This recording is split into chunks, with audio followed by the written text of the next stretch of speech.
Ikalawang aklat, ang mga talinghaga. Unang kabanata, ang unang talinghaga. Ang pangalawang pangitain na kanyang nakita, ang pangitain ng karunungan na nakita ni Enoch na anak ni Jared, na anak ni Mahalalel, na anak ni Kainan, na anak ni Enos, na anak ni Seth, na anak ni Adan. At ito ang simula ng mga salita ng karunungan na itinaas ko ang aking tinig upang magsalita at sabihin sa mga naninirahan sa lupa. Pakinggan ninyo, mga lalaki ng unang panahon, at tingnan ninyo, kayong mga darating, ang mga salita ng banal na isa na aking sasabihin sa harap ng Panginoon ng mga espiritu. Mas mainaming ipahayag sa mga lalaki ng unang panahon, ngunit maging sa mga darating ay hindi namin ikakait ang simula ng karunungan. Hanggang sa kasalukuyang araw, ang ganitong karunungan ay hindi kailanman ibinigay ng Panginoon ng mga espiritu tulad ng aking natanggap ayon sa aking pangunawa. Ayon sa kasiyahan ng Panginoon ng mga espiritu na nagbigay sa akin ng kapalaran ng buhay na walang hanggan. Ngayon 3 talinghaga ang ipinagkalob sa akin at itinaas ko ang aking tinig at isinalaysay ang mga ito sa mga naninirahan sa lupa.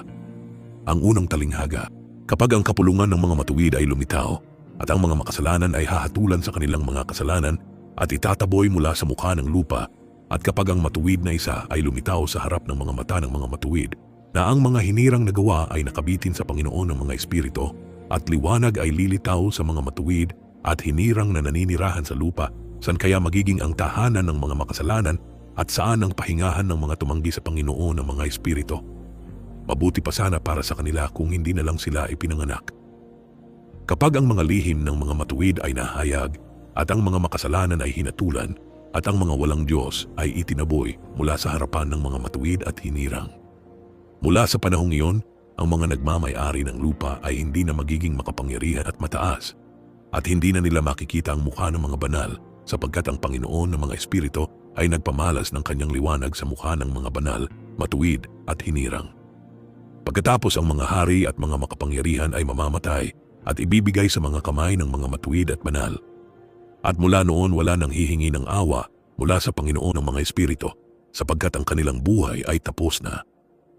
At mangyayari sa mga araw na iyon na ang mga hinirang at banal na anak ay bababa mula sa mataas na langit at ang kanilang binhi ay magiging isa sa mga anak ng mga tao. At sa mga araw na iyon tumanggap si Enoch ng mga aklat ng sigasig at puot at mga aklat ng kaguluhan at pagpapatalsik. At awa ay hindi ipagkakaloob sa kanila, wika ng Panginoon ng mga espiritu. At sa mga araw na iyon, isang buhawi ang nagdala sa akin palayo sa lupa at inilapag ako dulo ng mga langit. At doon ay nakakita ako ng isa pang pangitain, ang mga tahanan ng mga banal at ang mga pahingahan ng mga matuwid. Dito nakita ng aking mga mata ang kanilang mga tahanan kasama ng kanyang matuwid na mga anghel at ang kanilang mga pahingahan kasama ng mga banal. At sila ay nanalangin at namagitan at nagsumamo para sa mga anak ng mga tao, at ang katuwiran ay dumaloy sa harap nila tulad ng tubig at awa tulad ng hamog sa lupa. Ganito ito sa kanila magpakailanman. At sa dakong iyon nakita ng aking mga mata ang hinirang na isa ng katuwiran at pananampalataya, at nakita ko ang kanyang tahanan sa ilalim ng mga pakpak ng Panginoon ng mga espiritu. At katuwiran ay mananaig sa kanyang mga araw, at ang mga matuwid at hinirang ay walang bilang sa harap niya magpakailanman. At lahat ng matuwid at hinirang sa harap niya ay magiging malakas na parang mga ningas ng apoy, at ang kanilang bibig ay puno ng pagpapala, at ang kanilang mga labi ay nagpupuri sa pangalan ng Panginoon ng mga espiritu, at ang katuwiran sa harap niya ay hindi kailanman mabibigo. Doon ko nais manirahan, at ang aking espiritu ay nangulila sa dakong iyon, at doon nga ang aking bahagi. Sapagkat ganito ang itinakda tungkol sa akin sa harap ng Panginoon ng mga espiritu. Sa mga araw na iyon, pinuri ko at itinampok ang pangalan ng Panginoon ng mga espiritu ng mga pagpapala at papuri, sapagkat itinakda niya ako para sa pagpapala at kaluwalhatian ayon sa kasiyahan ng Panginoon ng mga espiritu. Sa mahabang panahon, tinitingnan ng aking mga mata ang dakong iyon, at pinuri ko siya at pinuri na nagsasabi, pinagpala siya at pagpalain siya mula sa simula at magpakailanman. At sa harap niya ay walang pagtigil. Alam niya bago pa nilikha ang mundo kung ano ang magpakailanman at kung ano ang magiging mula sa salinlahi hanggang sa salinlahi. Ang mga hindi natutulog ay nagpupuri sa iyo, nakatayo sila sa harap ng iyong kaluwalhatian at nagpapala, nagpupuri at nagtataas na nagsasabi, Banal, banal, banal ang Panginoon ng mga espiritu, pinupuno niya ang lupa ng mga espiritu. At dito nakita ng aking mga mata ang lahat ng mga hindi natutulog. Nakatayo sila sa harap niya at nagpapala at nagsasabi, "Pagpalain ka at pagpalain ang pangalan ng Panginoon magpakailanman." At ang aking mukha ay nabago sapagkat hindi ko na makita. At pagkatapos noon ay nakakita ako ng libo-libo at 10,000 beses na 10,000. Nakakita ako ng isang karamihan na walang bilang at hindi mabilang na nakatayo sa harap ng Panginoon ng mga espiritu. At sa 4 na panig ng Panginoon ng mga espiritu ay nakakita ako ng 4 na presensya na iiba sa mga hindi natutulog at natutunan ko ang kanilang mga pangalan. Sapagkat ang anghel na sumama sa akin ay ipinaalam sa akin ang kanilang mga pangalan at ipinakita sa akin ang lahat ng mga nakatagong bagay. At narinig ko ang mga tinig ng 4 na presensyang iyon habang nagbibigay papuri sa harap ng Panginoon ng kaluwalhatian. Ang unang tinig ay nagpapala sa Panginoon ng mga espiritu magpakailanman. At ang pangalawang tinig na aking narinig ay nagpapala sa hinirang na isa at sa mga hinirang na nakabitin sa Panginoon ng mga espiritu. At ang pangatlong tinig na aking narinig ay nanalangin at namagitan para sa mga naninirahan sa lupa at nananalangin sa pangalan ng Panginoon ng mga espiritu. At narinig ko ang ika-4 na tinig na pumipigil sa mga satanas at pinagbabawalan silang pumunta sa harap ng Panginoon ng mga espiritu upang akusahan ang mga naninirahan sa lupa. Pagkatapos noon, tinanong ko ang anghel ng kapayapaan na sumama sa akin na nagpakita sa akin ng lahat ng nakatago. Sino ang 4 na presensyang ito na aking nakita at ang kanilang mga salita ay aking narinig at naisulat? At sinabi niya sa akin, ang una ay si Miguel, ang maawain at matiisin. At ang pangalawa na nakatalaga sa lahat ng mga sakit at lahat ng mga sugat ng mga anak ng mga tao ay si Raphael. At ang pangatlo na nakatalaga sa lahat ng mga kapangyarihan ay si Gabriel. At ang ika-4 na nakatalaga sa pagsisisi tungo sa pag-asa ng mga nagmamana ng buhay na walang hanggan ay pinangalanang Fanuel. At ito ang 4 na anghel ng Panginoon ng mga espiritu at ang 4 na tinig na aking narinig sa mga araw na iyon. At pagkatapos noon ay nakita ko ang lahat ng mga lihim ng mga langit at kung paano nahahati ang kaharian at kung paano tinimbang ang mga gawa ng mga tao sa timbangan. At doon ay nakita ko ang mga tahanan ng mga hinirang at ang mga tahanan ng mga banal. At nakita ng aking mga mata doon ang lahat ng mga makasalanan na itinataboy mula roon na tumatanggi sa pangalan ng Panginoon ng mga espiritu at hinihila at hindi nila matiis dahil sa parusang nagmumula sa Panginoon ng mga espiritu. At doon nakita ng aking mga mata ang mga lihim ng kidlat at ng kulog at ang mga lihim ng mga hangin kung paano nahahati upang umihip sa lupa at ang mga lihim ng mga ulap at hamog at ito ay aking nakita kung saan nagmumula ang mga ito sa dakong iyon at kung saan pinapayaman nila ang maalikabok na lupa. At doon ay nakakita ako ng mga nakasarang silid kung saan nahahati ang mga hangin, ang silid ng ulan ng yelo at mga hangin, ang silid ng hamog at ng mga ulap, at ang ulap nito ay lumulutang sa lupa mula sa simula ng mundo. At nakita ko ang mga silid ng araw at buwan, kung saan sila nagmumula at kung saan sila babalik, at ang kanilang maluwalhating pagbabalik, at kung paano ang isa ay higit sa isa, at ang kanilang maringal na orbita, at kung paano hindi nila iniiwan ang kanilang orbita, at hindi sila nagdaragdag ng anuman sa kanilang orbita, at hindi nila kinukuha ang anuman mula rito. At sila ay nananatiling tapat sa isa't isa, alinsunod sa sumpa na kung saan sila ay magkasama. At una, ang araw ay lumalabas at tinatahak ang kanyang landas ayon sa utos ng Panginoon ng mga espiritu, at makapangyarihan ang kanyang pangalan magpakailanman. At pagkatapos noon ay nakita ko ang nakatago at nakikitang landas ng buwan, at tinatapos niya ang kanyang landas sa dakong iyon sa araw at gabi. Ang isa ay may posisyon na kabaligtaran ng isa sa harap ng Panginoon ng mga espiritu. At sila ay nagpapasalamat at nagpupuri at hindi nagpapahinga, sapagkat sa kanila ang kanilang pasasalamat ay pahinga. Sapagkat ang araw ay madalas na nagbabago para sa isang pagpapala o sumpa, at ang landas ng buwan ay liwanag sa mga matuwid at kadiliman sa mga makasalanan sa pangalan ng Panginoon. Na gumawa ng paghihiwalay sa pagitan ng liwanag at kadiliman at naghati sa mga espiritu ng mga tao at pinalakas ang mga espiritu ng mga matuwid sa pangalan ng kanyang katuwiran. Sapagkat walang anghel na humahadlang at walang kapangyarihan na makakapigil, sapagkat itinalaga niya ang isang hukom para sa kanilang lahat at hinahatulan niya silang lahat sa harap niya. Ang karunungan ay hindi nakahanap ng lugar na kanyang tatahanan Pagkatapos ay itinalaga sa kanya ang isang tahanan sa mga langit. Ang karunungan ay lumabas upang manirahan sa mga anak ng mga tao at hindi nakahanap ng tahanan. Ang karunungan ay bumalik sa kanyang lugar at umupo kasama ng mga anghel. At ang kalikuan ay lumabas mula sa kanyang mga silid. Ang hindi niya hinanap ay kanyang natagpuan at nanirahan kasama nila tulad ng ulan sa isang disyerto at hamog sa isang nauuhaw na lupain. At nakakita ako ng iba pang mga kidlat at mga bituin ng langit at nakita ko kung paano niya tinawag ang lahat sa kanilang mga pangalan at sila ay nakinig sa kanya.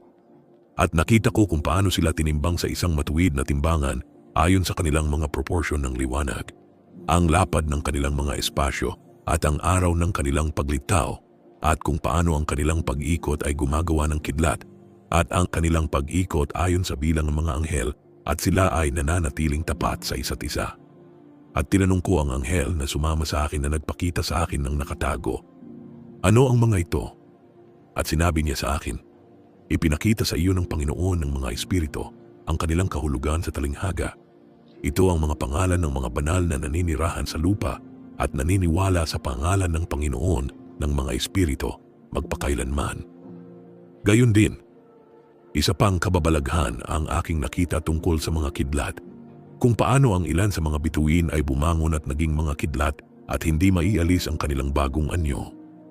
Ikalawang kabanata, ang ikalawang talinghaga. At ito ang ikalawang talinghaga tungkol sa mga nagtatakwil sa pangalan ng tahanan ng mga banal at ng Panginoon ng mga espiritu. At sa langit ay hindi sila makakapanaog at sa lupa ay hindi sila darating. Ito ang magiging kapalaran ng mga makasalanan na nagtakwil sa pangalan ng Panginoon ng mga espiritu. Sila ay itinatagong ganito para sa araw ng pagdurusa at kapighatian.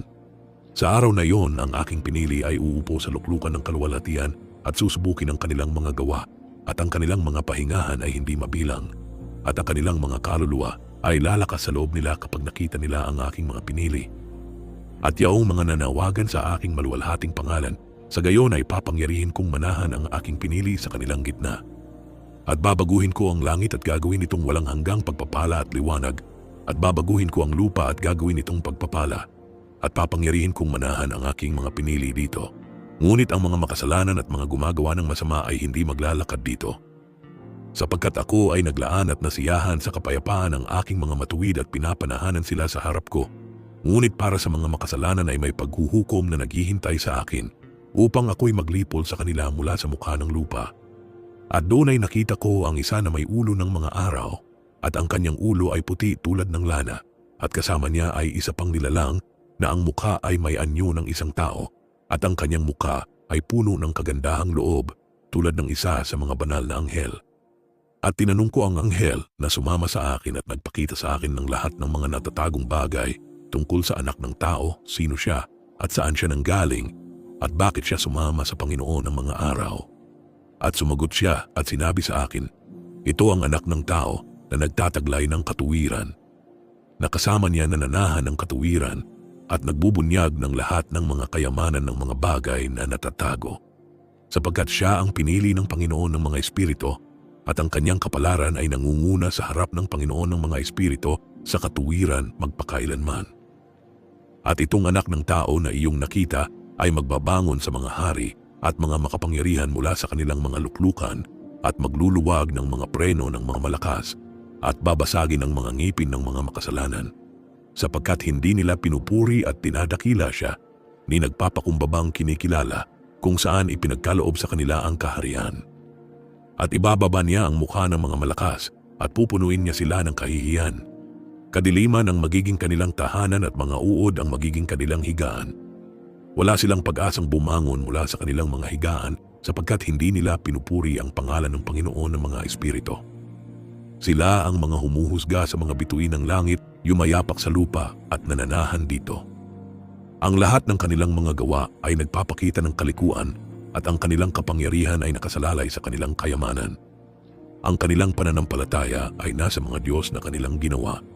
Gamit ang kanilang mga kamay at itinatakwil nila ang pangalan ng Panginoon ng mga espiritu. Pinag-uusig nila ang mga bahay ng kanyang mga kapulungan at ang mga tapat na nakabitin sa pangalan ng Panginoon ng mga espiritu. At sa mga araw na iyon ay aakyat na ang panalangin ng mga matuwid at ang dugo ng mga matuwid mula sa lupa sa harap ng Panginoon ng mga espiritu. Sa mga araw na iyon, ang mga banal na nananahan sa itaas sa mga langit ay magsasama-sama sa iisang tinig at magmamakaawa at mananalangin at pupuri, magpapasalamat at magpapala sa pangalan ng Panginoon ng mga espiritu, alang-alang sa dugo ng mga matuwid na naibuhos. At upang ang panalangin ng mga matuwid ay hindi mawala ng saysay sa harap ng Panginoon ng mga espiritu, upang ang paghuhukom ay maganap sa kanila at upang hindi na sila magdusa magpakailanman. Sa mga araw na iyon ay nakita ko ang Panginoon ng mga araw nang maupo siya sa luklukan ng kanyang kaluwalhatian, at ang mga aklat ng mga buhay ay binuksan sa harap niya, at ang lahat ng kanyang hukbo na nasa langit sa itaas at ang kanyang mga tagapayo ay nakatayo sa harap niya. At ang mga puso ng mga banal ay napuno ng kagalakan sapagkat ang bilang ng mga matuwid ay naialay, at ang panalangin ng mga matuwid ay narinig, at ang dugo ng mga matuwid ay nanghingi ng katarungan sa harap ng Panginoon ng mga espiritu. At sa dakong iyon ay nakita ko ang bukal ng katuwiran na hindi nauubos, at sa paligid nito ay maraming bukal ng karunungan. Ang lahat ng nauuhaw ay uminom mula sa mga ito at napuno ng karunungan, at ang kanilang mga tahanan ay kasama ng mga matuwid at banal at pinili. At sa oras na iyon ang anak ng tao ay pinangalanan sa harap ng Panginoon ng mga espiritu, at ang kanyang pangalan sa harap ng Panginoon ng mga araw.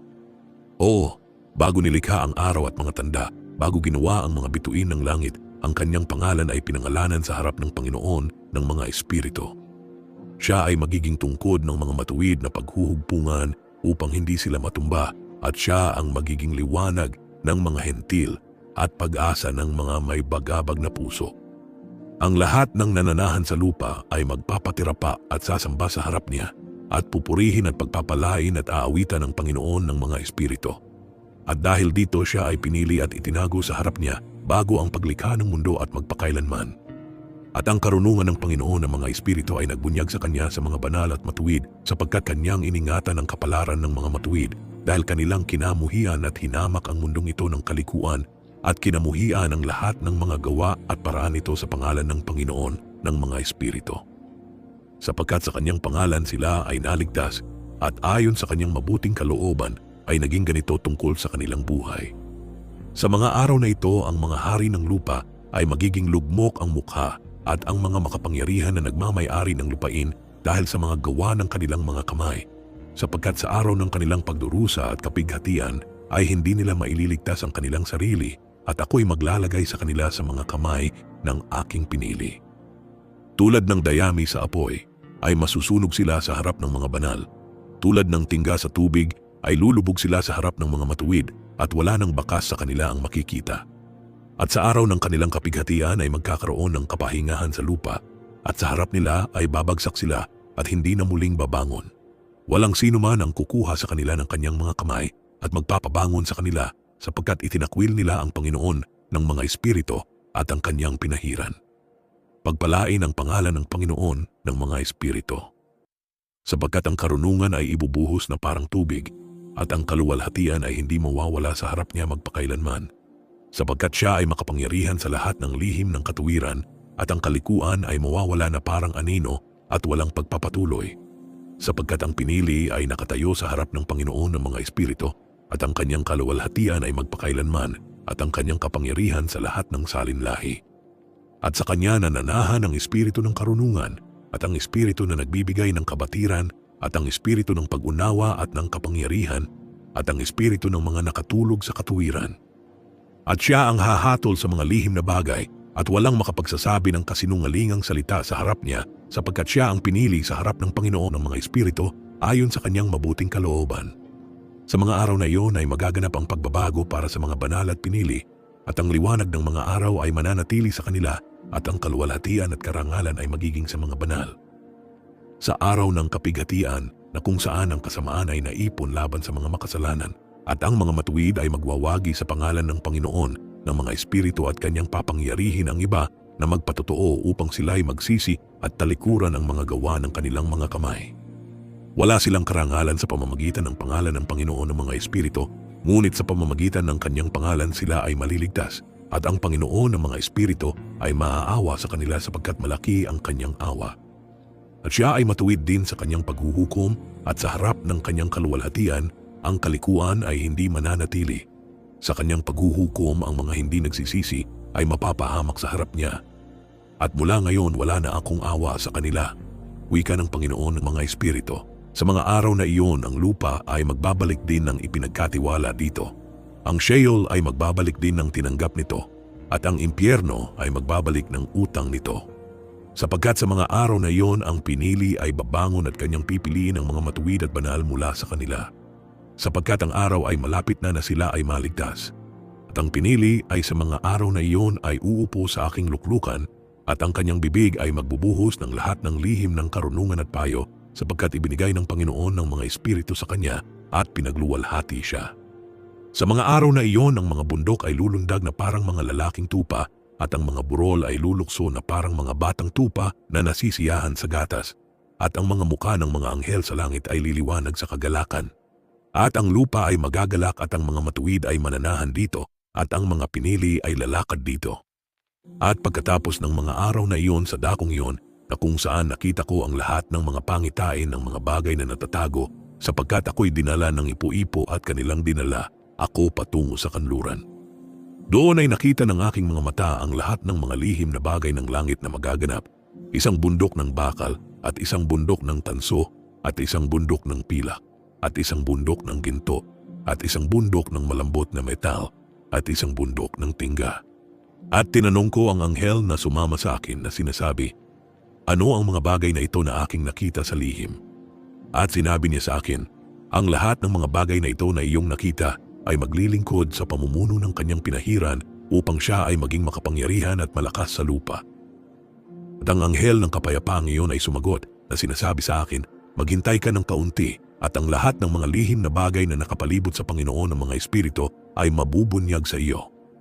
At ang mga bundok na ito na nakita ng iyong mga mata, ang bundok ng bakal at ang bundok ng tanso at ang bundok ng pilak at ang bundok ng ginto at ang bundok ng malambot na metal at ang bundok ng tingga.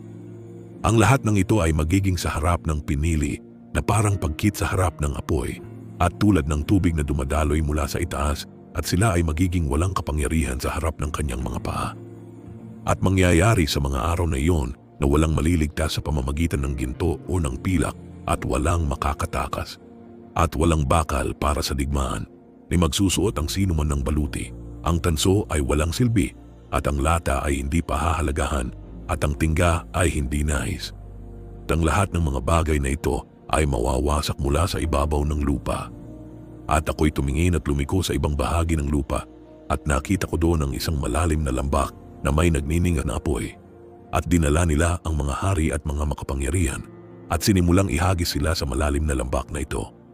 At doon ay nakita ng aking mga mata kung paano nila ginagawa ang mga instrumentong ito, mga tanikalang bakal ng di masukat na bigat. At tinanong ko ang anghel ng kapayapaan na sumama sa akin na sinasabi, "Para kanino ang mga tanikalang ito na inihahanda?" At sinabi niya sa akin, "Ito ay inihahanda para sa mga hukbo ni Azazel upang kunin nila at ihagis sa kalaliman ng ganap na kaparusahan at takpan nila ang kanilang mga pangan ng magaspang na bato ayon sa iniutos ng Panginoon ng mga espiritu." At si Miguel at Gabriel at Raphael at Fanuel ay hahawak sa kanila sa dakilang araw na iyon at ihahagis sa araw na iyon sa nagniningas na hurno upang ang Panginoon ng mga espiritu ay maghiganti sa kanila para sa kanilang kalikuan sa pagiging sakop ni Satanas at pagiligaw sa mga nananahan sa lupa. At sa mga araw na iyon ay darating ang parusa mula sa Panginoon ng mga espiritu at bubuksan niya ang lahat ng mga silid ng tubig na nasa itaas ng mga langit at ng mga bukal na nasa ilalim ng lupa. At ang lahat ng tubig ay magsasama sa mga tubig. Ang nasa itaas ng mga langit ay ang panlalaki at ang tubig na nasa ilalim ng lupa ay ang pambabae. At kanilang wawasakin ang lahat ng nananahan sa lupa at yaong mga nananahan sa ilalim ng mga dulo ng langit. At kapag nakilala na nila ang kanilang kalikuan na kanilang ginawa sa lupa, sa pamamagitan ng mga ito ay mapapahamak sila. At pagkatapos nito, ang Panginoon ng mga araw ay nagsisi at nagsabi, "Walang saysay na winasak ko ang lahat ng nananahan sa lupa." Sumumpa siya sa kanyang dakilang pangalan, "Mula ngayon ay hindi ko nagagawin ito sa lahat ng nananahan sa lupa at maglalagay ako ng tanda sa langit at ito ay magiging pangako ng mabuting pananampalataya sa pagitan ko at nila magpakailanman. Habang ang langit ay nasa itaas ng lupa at ito ay ayon sa aking utos.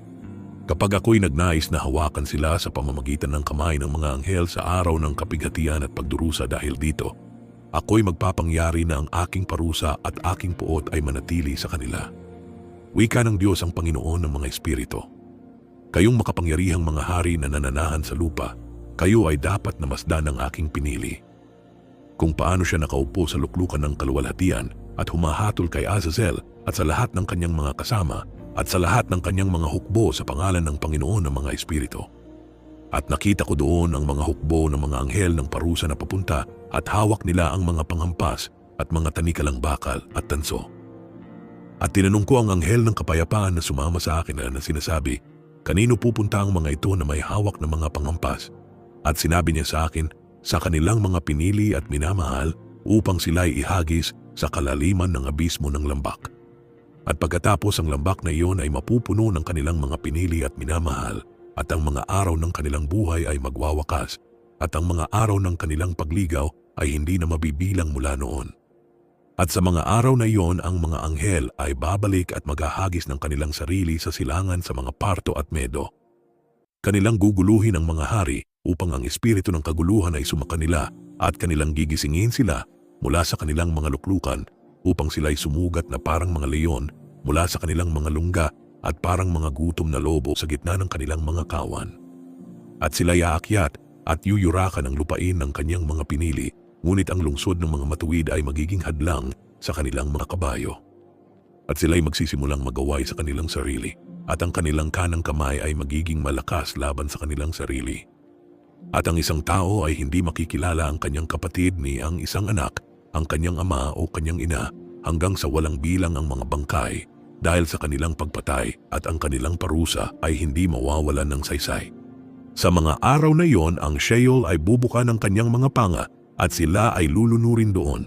Ang kanilang pagkapahamak ay magwawakas. Ang Sheol ay lulunin ng mga makasalanan sa harap ng mga pinili. At nangyari pagkatapos nito na nakakita ako ng isa pang hukbo ng mga kariton at mga lalaking nakasakay doon at paparating sa mga hangin mula sa silangan at mula sa kanluran patungong timog. At narinig ang ingay ng kanilang mga kariton, at nang maganap ang kaguluhang ito ay napansin ito ng mga banal mula sa langit, at ang mga haligi ng lupa ay nagsimulang magalaw mula sa kanilang lugar, at ang tunog nito ay narinig mula sa isang dulo ng langit hanggang sa kabila sa isang araw. At silang lahat ay magpapatira pa at sasamba sa Panginoon ng mga espiritu. At ito ang wakas ng ikalawang talinghaga. Ikatlong kabanata, ang ikatlong talinghaga. At ako'y nagsimulang magsalita ng ikatlong talinghaga tungkol sa mga matuwid at hinirang. Mapalad kayo kayong mga matuwid at hinirang sapagkat maluwalhati ang inyong kapalaran. At ang mga matuwid ay nasa liwanag ng araw, at ang mga hinirang sa liwanag ng buhay na walang hanggan. Ang mga araw ng kanilang buhay ay walang katapusan at ang mga araw ng mga banal ay walang bilang. At hahanapin nila ang liwanag at matatagpuan ang katuwiran sa Panginoon ng mga espiritu. Magkakaroon ng kapayapaan sa mga matuwid sa pangalan ng walang hanggang Panginoon. At pagkatapos nito, sasabihin sa mga banal sa langit na hanapin nila ang mga lihim ng katuwiran, ang pamana ng pananampalataya. Sapagkat ito'y naging maliwanag parang araw sa lupa at ang kadiliman ay lumipas na. At magkakaroon ng liwanag na hindi kailanman magwawakas at hanggang sa takda ng mga araw ay hindi sila darating. Sapagkat ang kadiliman ay unang wawasakin at ang liwanag ng katapatan ay matatag magpakailanman sa harap ng Panginoon ng mga espiritu. Sa mga araw na iyon ay nakita ng aking mga mata ang mga lihim ng mga kidlat at ng mga ilaw at ang mga paghatol na kanilang isinasagawa, at sila'y nagliliwanag para sa isang pagpapala o sumpa ayon sa kalooban ng Panginoon ng mga espiritu. At doon ay nakita ko ang mga lihim ng kulog at kung paano kapag ito'y umugong sa itaas sa langit, ang tunog nito ay naririnig. At ipinakita niya sa akin ang mga paghatol na isinasagawa sa lupa, maging ito man ay para sa kapakanan at pagpapala o para sa isang sumpa ayon sa salita ng Panginoon ng mga espiritu. At pagkatapos noon ang lahat ng mga lihim ng mga ilaw at kidlat ay ipinakita sa akin at sila'y nagliliwanag para sa pagpapala at pagpapasaya. Sa taong 500 sa ikapitong buwan sa ikalabing-apat na araw ng buwan sa buhay ni Enoch. Sa talinghagang iyon ay nakita ko kung paano ang isang makapangyarihang pagyanig ay nagpayanig sa langit ng mga langit at ang hukbo ng kataas-taasan at ang mga anghel. 1,000,000 at 10,000 beses na 10,000 ay nabagabag ng isang malaking pagkabagabag. At ang Panginoon ng mga araw ay nakaupo sa luklukan ng kanyang kaluwalhatian at ang mga anghel at mga matuwid ay nakatayo sa palibot niya. At isang malaking panginginig ang humawak sa akin at takot ang sumakop sa akin at ang aking mga balakang ay nanghina at natunaw ang aking mga bato at ako'y nabuwal sa aking mukha. At si Miguel ay nagsugo ng isa pang anghel mula sa mga banal at itinayo niya ako. At nang itayo niya ako ay bumalik ang aking espiritu sapagkat hindi ko nakayanan ang tingin sa hukbong ito at ang kaguluhan at pagyanig ng langit. At sinabi ni Miguel sa akin, "Bakit ka nababagabag ng gayong pangitain? Hanggang sa araw na ito ay nanatili ang araw ng kanyang awa at siya ay naging maawain at matiisin sa mga naninirahan sa lupa.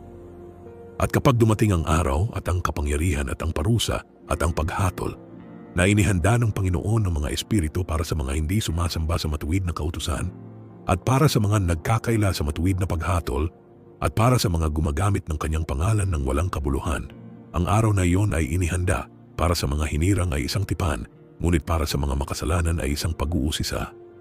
Kapag ang parusa ng Panginoon ng mga espiritu ay mamalagi sa kanila, ito'y mamamalagi upang ang parusa ng Panginoon ng mga espiritu ay hindi darating ng walang kabuluhan, at papatayin nito ang mga anak kasama ng kanilang mga ina at ang mga anak kasama ng kanilang mga ama. Pagkatapos ay magaganap ang paghatol ayon sa kanyang awa at kanyang pagtitiis. At sa araw na iyon ay 2 halimaw ang nahati, isang babaeng halimaw na nagngangalang Leviathan upang manirahan sa mga kalaliman ng karagatan sa ibabaw ng mga bukal ng tubig.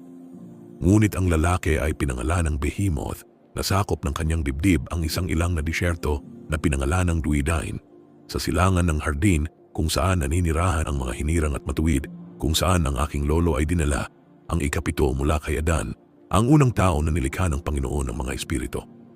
At ipinamanhik ko sa kabilang anghel na ipakita niya sa akin ang kapangyarihan ng mga halimaw na iyon, kung paano sila nahati sa isang araw at itinapon, ang isa sa mga kalaliman ng dagat at ang isa sa tuyong lupain ng ilang.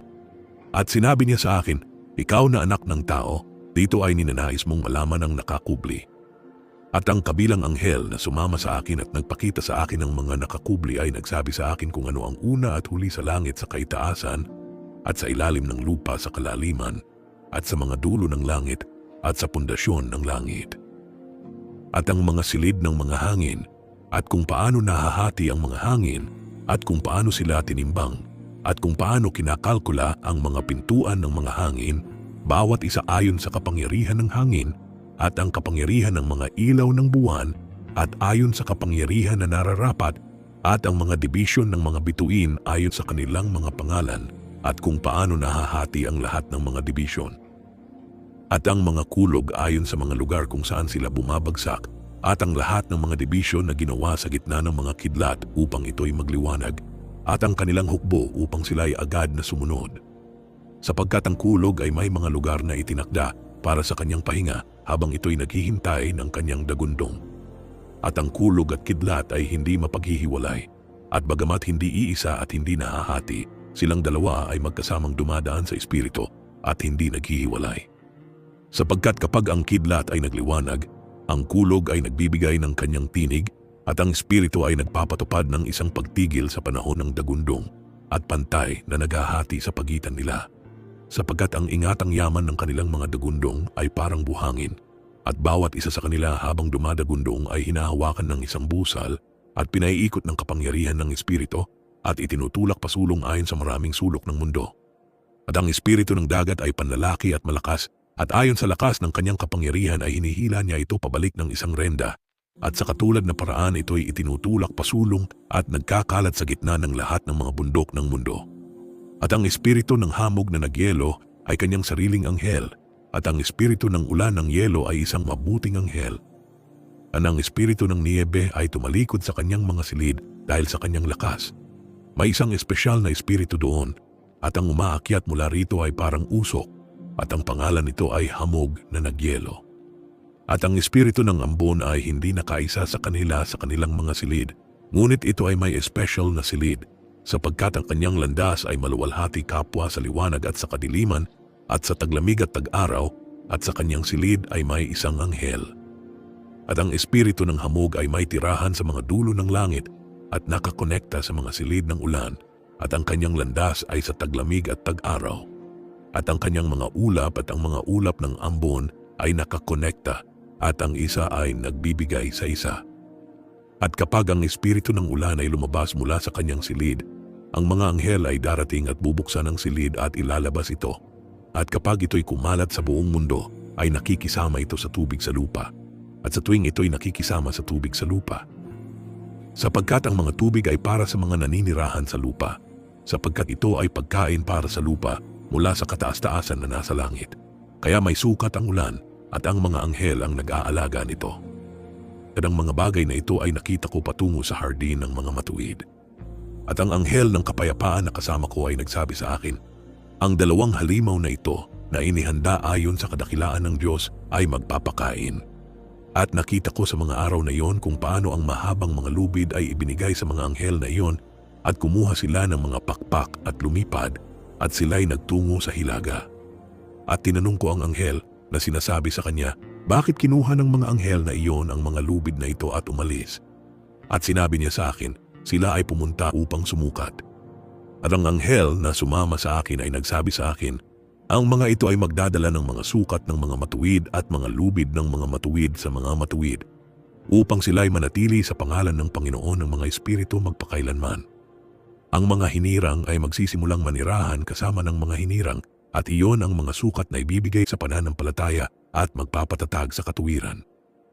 At ang mga sukat na ito ay magbubunyag ng lahat ng mga lihim ng mga kalaliman ng lupa, at yaong mga winasak ng disyerto, at yaong mga kinain ng mga hayop, at yaong mga kinain ng mga isda ng dagat, upang sila ay magbalik at manatili sa araw ng hinirang, sapagkat walang masisira sa harap ng Panginoon ng mga espiritu at walang maaaring masira.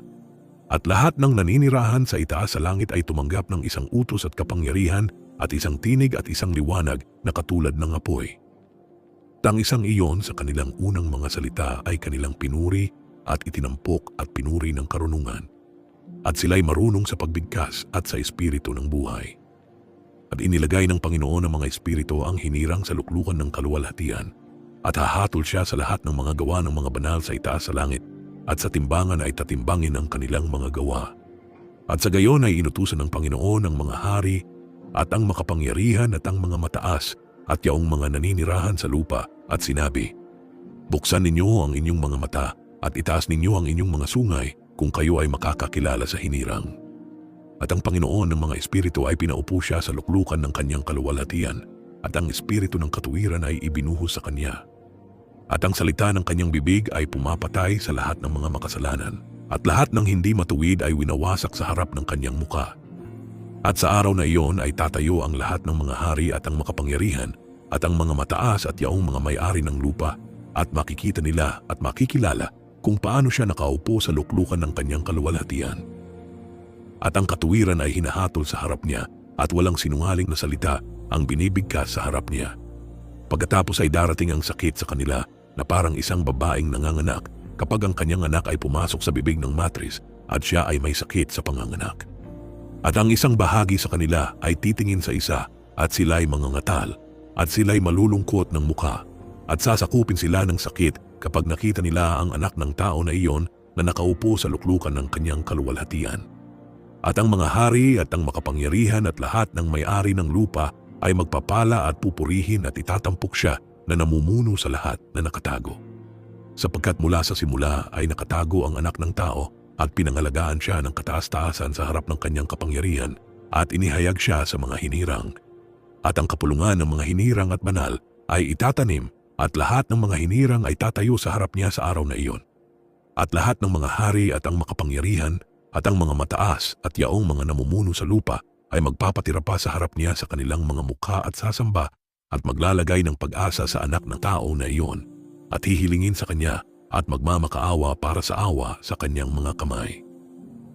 Gayunman, ang Panginoon ng mga espiritu ay pipilit sa kanila na sila'y madaling lalabas sa kanyang presensya. At ang kanilang mga mukha ay mapupuno ng kahihiyan at ang kadiliman ay lalong lalim sa kanilang mga mukha.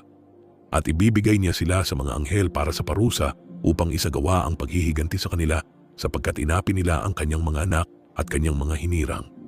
At sila'y magiging isang palabas para sa mga matuwid at para sa kanyang mga hinirang. Magagalak sila sa kanila sapagkat ang puot ng Panginoon ng mga espiritu ay nananatili sa kanila at ang kanyang tabak ay lasing sa kanilang dugo.